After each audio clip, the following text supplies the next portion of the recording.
ETF index mutual funds నేర్చుకుని stock మార్కెట్లో రాణించాలనుకుంటున్నారా? వెంటనే ఈ నెంబర్కి కాల్ చేయండి. ఈ టాపిక్ నేను మాట్లాడేటప్పుడు ఇప్పటి వరకు టైం గురించి చాలా మందిలో ఉన్న కొన్ని నమ్మకాలకి రివర్స్గా నేను మాట్లాడబోతున్నాను అండి. రివర్స్. లాస్ట్ ఇది కొంచెం మీరు ఓపెన్ మైండెడ్తో వింటే నేను ఏం మాట్లాడుతున్నా అనేది క్లారిటీ వస్తుంది. ఫస్ట్ నేను ఏమంటున్నా అంటే టైం వేస్ట్ అనేది మనం కల్పించిందే తప్ప టైంను ఎవరూ వేస్ట్ చేయలేరు. ఎగ్జాక్ట్లీ.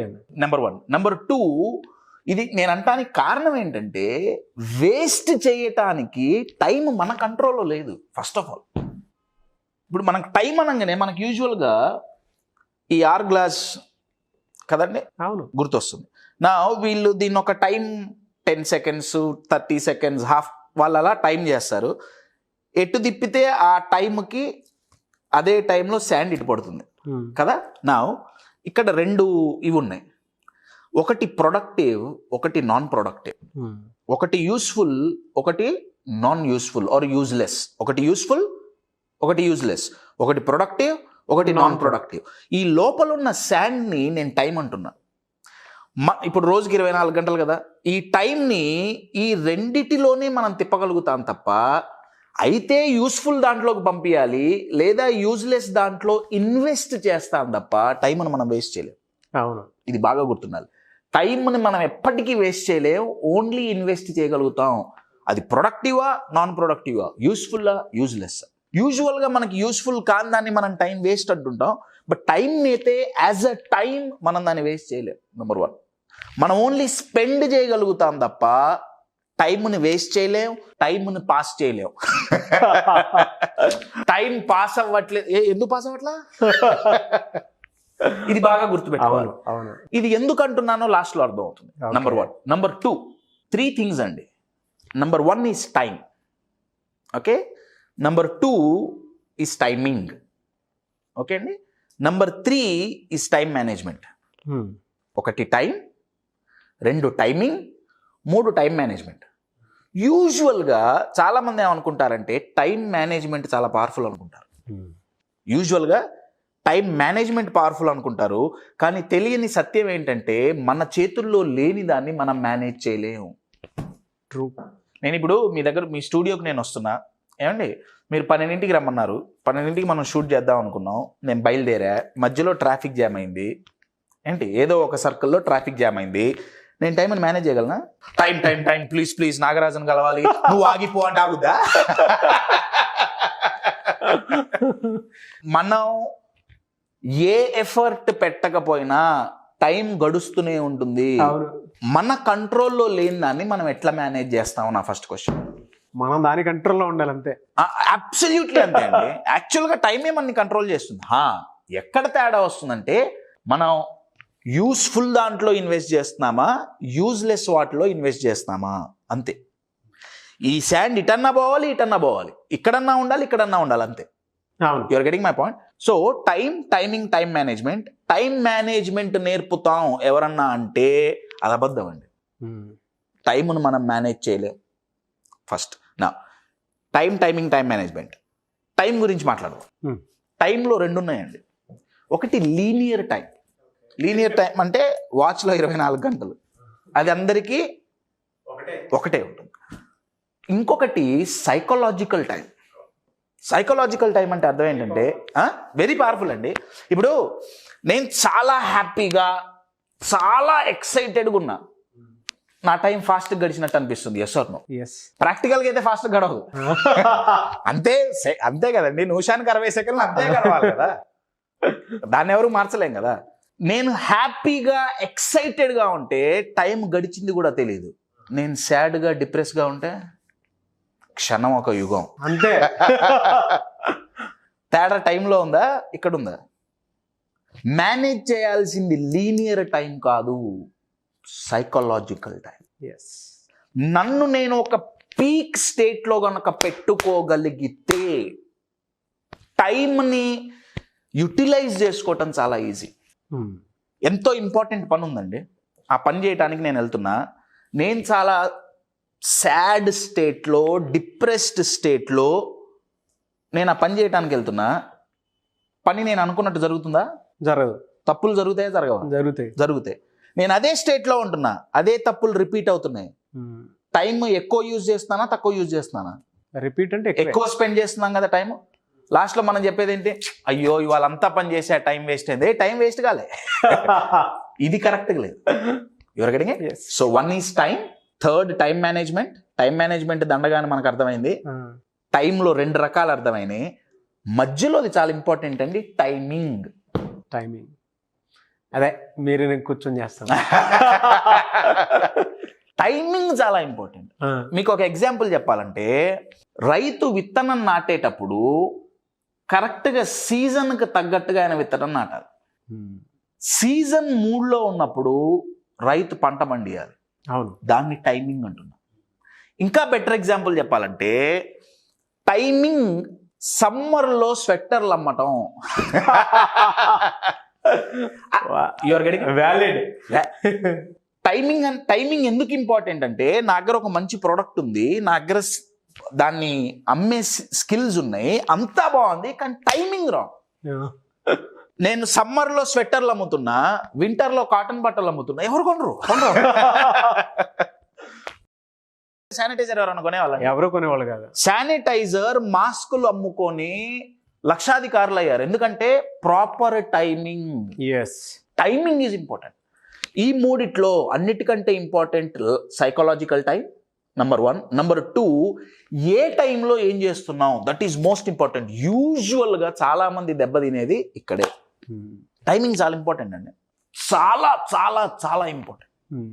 ప్రాపర్ టైంలో ప్రాపర్ పని చేస్తున్నామా, అక్కడే ప్రయారిటీస్ అనే పదం వస్తుంది. టైంని యూజ్ చెయ్యాలి అంటే ఎక్కడ తేడా వస్తుందంటే, ఏది ఎప్పుడు ఆ ప్రయారిటీ గనక నేర్చుకోగలిగితే టైం ఎప్పుడు యూజ్లెస్ దాంట్లోకి పోదు. నెంబర్ 1. అయితే మీరు గూగుల్లో ఒకప్పుడు సాఫ్ట్ స్కిల్స్ వాళ్ళు ఇప్పటికీ నేర్పుతున్నారు అనుకుంటా, టైం మేట్రిక్స్ అని కొడితే ఓ 4 డబ్బాలు వస్తాయి. చాలా పవర్ఫుల్ థియరీ అది. Soft skills trainers, motivational speakers వాళ్ళు నేర్పుతుంటారు. మేట్రిక్స్ ఇస్తారు. మీ గూగుల్లో ఇప్పుడు వచ్చేస్తుంది. టైం మేట్రిక్స్ అని కొడితే ఇంపార్టెంట్, అర్జెంట్ అని ఒక 4 వస్తాయి. ఇంపార్టెంట్, అర్జెంట్ అన్న కాంబినేషన్తో చాలా పవర్ఫుల్ అండి. అయితే దాన్ని చాలా ప్రాక్టీస్ చేయడానికి ప్రయత్నించి ఫెయిల్ అయిన వాళ్ళ దగ్గరకు వస్తారు. మేట్రిక్స్లో ఏమైనా తప్పు ఉందా? డెఫినెట్లీ లేదు. ఎక్కడ తప్పు ఉందయ్యా అంటే, నా సైకలాజికల్ టైం ప్రాపర్గా మేనేజ్ చేయట్లా. ఎస్, చాలాసేపు నేను పనికిరాని ఆలోచనలు, పనికిరాని స్టేట్స్లో మనం ఉండిపోతున్నాం. అందుకే మన ప్రొడక్టివిటీ బయటికి రావట్లేదు. అవును. సో నెంబర్ 1, టైంను మనం మేనేజ్ చేయలేం, టైంను మనం కంట్రోల్ చేయలేము. మేనేజ్ చేసుకోవాల్సింది మన ప్రయారిటీస్, కంట్రోల్ చేసుకోవాల్సింది మన ఇమోషన్స్, ఆర్ మేనేజ్ చేసుకోవాల్సింది మన emotions. Number 3, timing. Timing and psychological time. నా యూస్ఫుల్గా టైంని ఎలా ఇన్వెస్ట్ చేయాలి, నేను దాని గురించి మాట్లాడలేదు ఈ వీడియోలో. యూజ్లెస్గా అంటే, ఈ టైం యూస్ఫుల్గా మనం ఎందుకు ప్రయారిటైజ్ చేయలేకపోతున్నాం, మేబీ ఒక 3-4 పాయింట్స్ చెప్పి నేను వీడియోని క్లోజ్ చేస్తాను. షూర్. ఎందుకు మన దగ్గర టైం ఉండట్లా? ఫస్ట్ రీజన్ ఎందుకు టైం ఉండట్లేదంటే, ఫియర్ ఆఫ్ ఫెయిల్యూర్ అండి. చాలామంది ఏమంటుంటారంటే, ఇంట్రెస్ట్ లేదు పని చేయడానికి. పని చేయడానికి ఇంట్రెస్ట్ లేకపోవటం కాదు, పని చేస్తే ఆ పని వర్కౌట్ అవ్వకపోతే, ఫెయిల్ అయితే ఆ పెయిన్ భరించాల్సి వస్తుందేమో అన్న భయంతో పోస్ట్ పోన్ చేస్తుంటారు. Psychological phobia. అబ్సల్యూట్లీ. రేపు చేద్దాం, మాపు రేపు రేపు రేపు రేపు రేపు రేపు ఇవాళ 31st కదండి. ఇవాళ సాయంత్రం చీకటి పడ్డాక ఎంతోమంది రెజల్యూషన్స్తో రెడీగా ఉంటారు. రెడీగా January 15 తర్వాత అడగండి.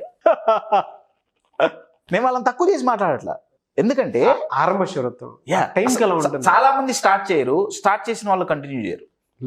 You're getting it? రీజన్ ఏంటంటే, first reason is fear of failure. End result నే ముందే ఇమాజిన్ చేసేసుకుని మైండ్ లో పెట్టేసుకుంటారు. అబ్సల్యూట్లీ. ఆ ఎండ్ రిజల్ట్ ఎలా, వెరీ పవర్ఫుల్ పాయింట్ అండి. ఎలా ఇమాజిన్ చేస్తున్నారు? పోతుందని ఇమాజిన్ చేస్తున్నారు. అవును.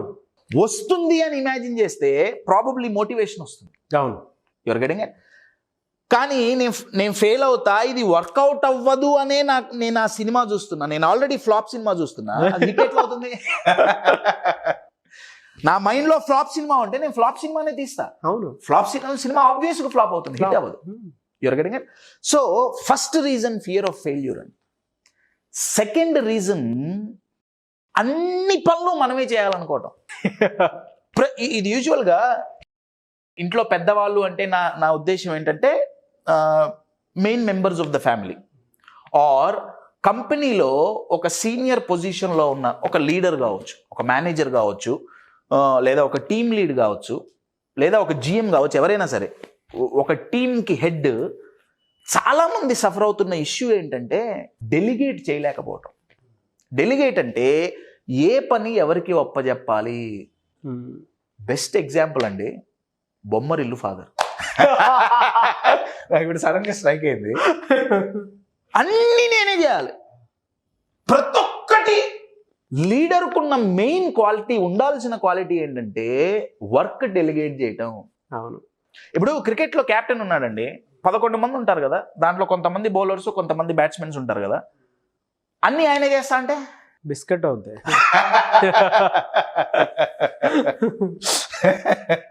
ఎందుకు చేయలేము డెలిగేట్ అంటే అవతల వాళ్ళ ఎబిలిటీని వీళ్ళు ట్రస్ట్ చేయరండి, నమ్మలేరు. యాజ్ అ పర్సన్గా ఇప్పుడు ఫర్ అన్ ఎగ్జాంపుల్ ఆ లీడర్ని నేను అనుకోండి, ఓకే అండి, నాకు ఇంకోళ్ళ మీద పెట్టడం ఇష్టం లేక నా మీద పెట్టుకుంటున్నా, నేను డెలిగేట్ చేయలేని లీడర్ అనుకుందాం. మీరు నా దగ్గర పనిచేసే person, okay, your getting it. ఇప్పుడు మీకు నేను ఒక పని అప్పచెప్పాలి, నేను అప్పచెప్పలేకపోతున్నా, మీ మీద నాకు నమ్మకం ఉంది.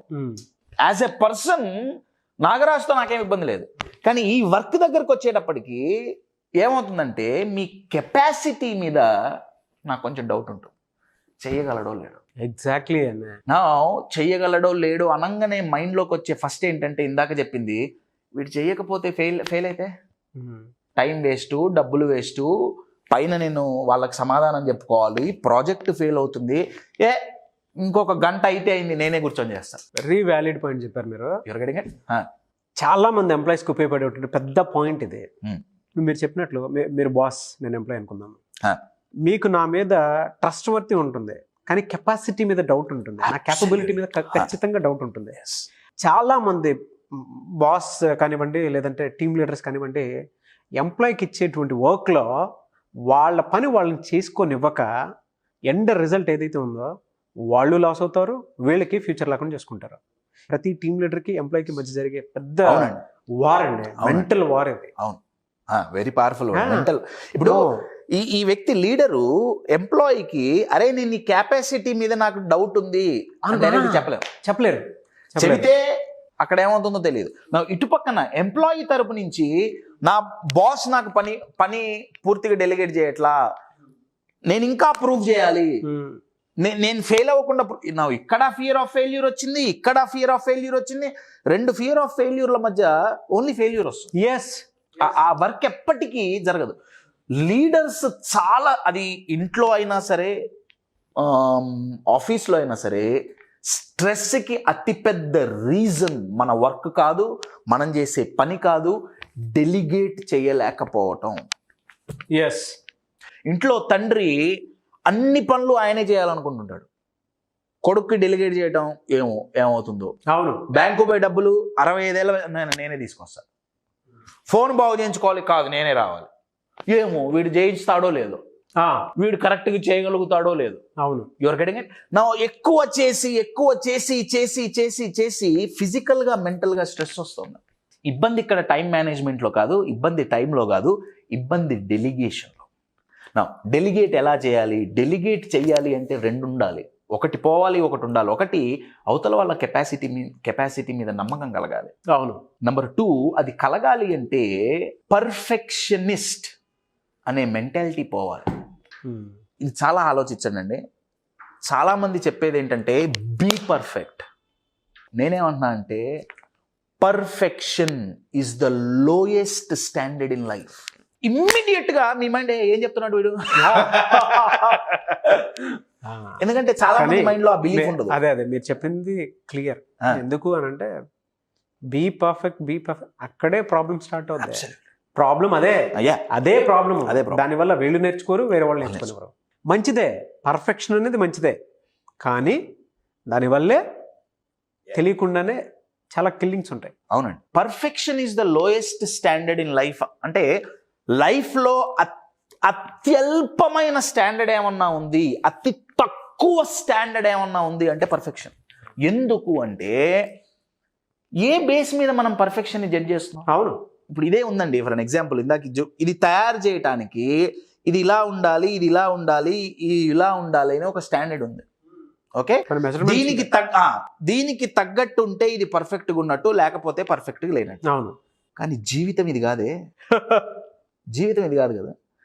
జీవితంలో స్టాండర్డ్స్ ఎవరు నిర్ణయించారు? నేను ఒకటి మైండ్లో ఊహించేసుకున్నా, నేను ఇలానే ఉండాలి నా అంటే ఒక ఇమాజినరీ స్టాండర్డ్కి లేని దానికి నేను ఎంతో ప్రయత్నిస్తున్నాను అన్న నేను క్రియేట్ చేసుకోవడానికి, అది ఎప్పటికీ జరగదు. ఒక మ్యానుఫ్యాక్చరింగ్ ఇండస్ట్రీలోనో లేదా ఒక ఆర్మీలోనో వాటిల్లో ఒక బిజినెస్ దాంట్లోనో పర్ఫెక్షన్ అనుకుంటే ఓకే అండి, దట్స్ డిఫరెంట్. కానీ లైఫ్లో పర్ఫెక్షన్ బేసిక్ అగైన్ అక్కడ కూడా ఫియర్ ఆఫ్ ఫెయిల్యూర్. నేను పర్ఫెక్ట్గా ఉండాలి అంటే ఉండాలని ఎందుకు అనుకుంటున్నా అంటే ఫెయిల్ అవ్వటం ఇష్టం లేదు. అవును, ఫెయిల్ అవ్వటం ఇష్టం లేదు అంతే. నిజంగా పర్ఫెక్ట్గా ఉంటే, ఇప్పుడు నా దగ్గర ఐఫోన్ ఉందండి, ఏమండి ఐఫోన్ ఉంది, నిజంగా పర్ఫెక్ట్గా ఉంటే ఇది ఐఫోన్ 13 రాకూడదు. ఐఫోన్ ఫస్ట్ మొబైల్ ఏదైతే ఉందో అక్కడతో ఆగిపోవాలి. 13 ఎందుకు వచ్చింది? అంతే, ఎందుకంటే ఫస్ట్ ఇది పర్ఫెక్ట్ కాదు. అవును. You're getting it. పర్ఫెక్ట్గా ఉండాలి అనుకుంటే నెక్స్ట్ ఎప్పుడు మనం కొత్తది చేయలేం. అంతే. సో టైం ఎక్కడ యూజ్లెస్గా మనం ఇన్వెస్ట్ చేస్తున్నాం అంటే నెంబర్ 1 మనం డెలిగేట్ చేయలేకపోతున్నాం. నెంబర్ 2 ఫియర్ ఆఫ్ ఫెయిల్యూర్ వల్ల కొత్త పని మనం స్టార్ట్ చేయలేకపోతున్నాం. రైట్ నా ఫియర్ ఆఫ్ ఫెయిల్యూర్ వల్ల కొత్త పని స్టార్ట్ చేయలేకపోతున్నాం, లోపల బాధ కలుగుతుంది. ఆ బాధని పోగొట్టుకోవడానికి ఏదో గేమ్ ఆడటము, లేదా ఓ నలుగురితో కూర్చొని ఏదో చిట్ చాట్ చేయటము, ఇంకేదో చేయటము, లేదా నాకంటే మంచిగా ఫియర్ ఆఫ్ ఫెయిల్యూర్ లేకుండా ఎదిగేవాడిని కామెంట్ చేయటము. అవును, స్లోగా రూమర్ అనే ట్యూమర్స్ ని ఎక్కువ స్ప్రెడ్ చేస్తుంటా. వెరీ పాపులర్ రూమర్ అనే ట్యూమర్. సో ఎక్కువ డెలిగేషన్. ఈ టైంని మనం ప్రాపర్గా యూజ్ చేసుకోవాలి అంటే డెలిగేషన్ వచ్చి ఉండాలి. అది రావాలి అంటే అవతల వాళ్ళ కెపాసిటీని ట్రస్ట్ చేయగలగాలి. అది ట్రస్ట్ చేయాలి ఎప్పుడు వస్తుందయ్యా అంటే ఫియర్ ఆఫ్ ఫెయిల్యూర్ పోయినప్పుడు. ఫెయిల్ అవ్వకుండా ఉండటం కుదరదు, ఇది ఎప్పటికైనా జరగాల్సిందే. నేను ఎన్నో వీడియోస్లో చెప్పా, 99% ఫెయిల్యూర్ రేట్ ఉంటే ఓన్లీ 1% మాత్రమే success rate. Right. So delegation, fear of failure. ఎప్పుడైతే ఫియర్ ఆఫ్ ఫెయిల్యూర్ పోతుందో అప్పుడు కొత్త ఇనిషియేటివ్స్ మనం తీసుకుంటాం ఇంట్రెస్ట్తో. నెంబర్ 2. నెంబర్ 3, ఈ ఎప్పుడైతే ఫియర్ ఆఫ్ ఫెయిల్యూర్ తగ్గుతుందో ఈ పర్ఫెక్షన్ అనే ఒక వైరస్ నుంచి మనం బయటపడతాం. అవును, పర్ఫెక్షన్ అనే వైరస్ నుంచి మనం బయటపడతాం. ఇది ఎప్పుడైతే జరుగుతుందో 2 మారతాయండి. ఒకటి, అవతల వాళ్ళు ఏమనుకుంటున్నారు అనేది నేను పట్టించుకోను. ఇది ఒక పెద్ద టైం కిల్లర్.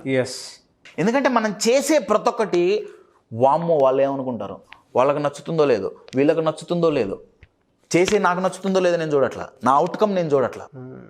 నా ఫోకస్ అంతా ఎవరి మీద ఉంది? బయట సొసైటీ మీద ఉంది. అది పాజిటివ్గా ఉంటే ఓకే. అవును, you're getting my point. So time ఎక్కడ యూజ్లెస్గా ఇన్వెస్ట్ అవుతోంది? అవతల వాళ్ళ ఒపీనియన్స్ గురించి ఆలోచించినప్పుడు, అవతల వాళ్ళని ప్లీజ్ చెయ్యాలి అనుకున్నప్పుడు. ఈ 4 గనక మారితే టైంను మనం యూస్ఫుల్గా స్పెండ్ చేయొచ్చు.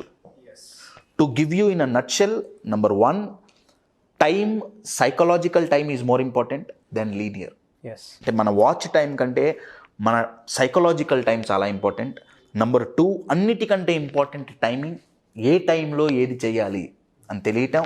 నెంబర్ 3, టైం మేనేజ్మెంట్ అనేది అపోహ, ఎందుకంటే టైం మన కంట్రోల్లో లేదు. నెంబర్ 1. నెంబర్ 2, టైంని యూజ్లెస్గా ఎక్కడెక్కడ స్పెండ్ చేస్తున్నాం, యూజువల్గా మెజారిటీ పీపుల్ ఎక్కడ స్పెండ్ చేస్తారు అనే ఒక 4 పాయింట్లు మనం ఇవాళ డిస్కస్ చేసుకున్నాం. నెంబర్ 1, డెలిగేట్ చేయలేకపోవటం. నెంబర్ 2, ఫియర్ ఆఫ్ ఫెయిల్యూర్ వల్ల ఇన్స్పైర్ అవ్వలేకపోవటం, మోటివేషన్ రాకపోవటం. నెంబర్ 3, అవతల వాళ్ళ కెపాసిటీని ట్రస్ట్ చేయలేకపోవటం. నెంబర్ 4, అవతల వాళ్ళని ఎక్కువగా ప్లీజ్ చేయాలి, అవతల వాళ్ళని సంతోషపరచాలి అని మనకి ఇష్టమైంది చేయలేకపోవటం. అన్నిటికంటే అతిపెద్ద వైరస్ పర్ఫెక్ట్గా ఉండాలనుకోవటం. వీటి ద్వారా టైం యూస్ఫుల్గా కాకుండా పనికిరాని వాటి మీద ఇన్వెస్ట్ అవుతుంది. ఈ ఇన్వెస్ట్మెంట్ని ఇటు మార్చుకోగలిగితే, అది జరగాలి అంటే మనం దీన్ని మేనేజ్ చేయాలి, టైంను కాదు. మనం మేనేజ్ చేయాల్సింది టైంను కాదు, మన మైండ్ని.